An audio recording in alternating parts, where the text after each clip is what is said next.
কলিয়াবৰৰ কৃষকৰ মাজত হাহাকাৰ পৰিস্থিতি ধানৰ খলনি পতানেৰে ভৰিছে হাতীবন্ধাৰ এখন পথাৰ কৃষকসকলে ৰুইছিল সোণালী ফসল নামৰ ধানৰ বীজ পশ্চিম বংগৰ ৰামনগৰ সিড ফাৰ্মৰ পৰা ক্ৰয় কৰিছিল হে বীজ কৃষকে প্ৰতি বেগ বীজ কিনিছিল 450 টকাকৈ লহপকৈ বাঢ়ি সুন্দৰ থুক মেলিছিল ধানে পিছে ধান গুটিত উলাল কেৱল পতান এতিয়া পতান দেখি খং ক্ৰোভ আৰু দুখত ভাগি পৰিছে এই সকল কৃষক আমি দৃশ্যাংশ দেখুৱাইছো প্ৰথমে ঠিকই সকলোখিনি আগবাঢ়িছিল ধানৰ থুক উলাইছিল কিন্তু এতিয়া সেই থুকত ধানৰ হলনি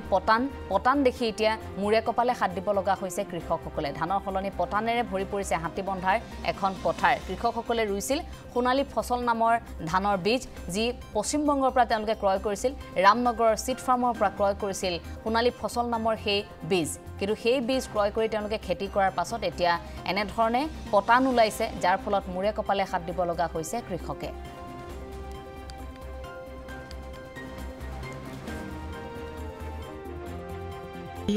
এতিয়া আপোনালোকে কি কৰে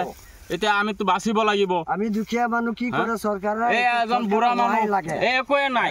একো নাই আমি 2 বিঘা মাটি কৰিছো এতিয়া এই বুঢ়া মানুহটো খেতি পাক মূৰ ঘূৰাই পৰি গৈছে মই টানি উঠাইছো পৰহি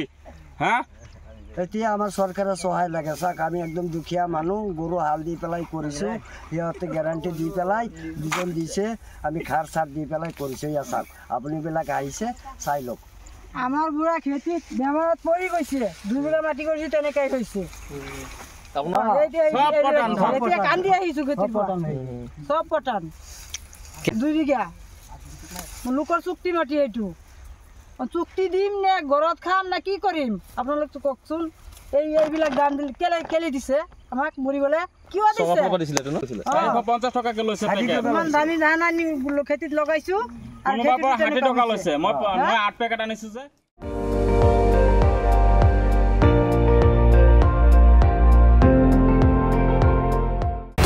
আপুনি চাই আছে ND24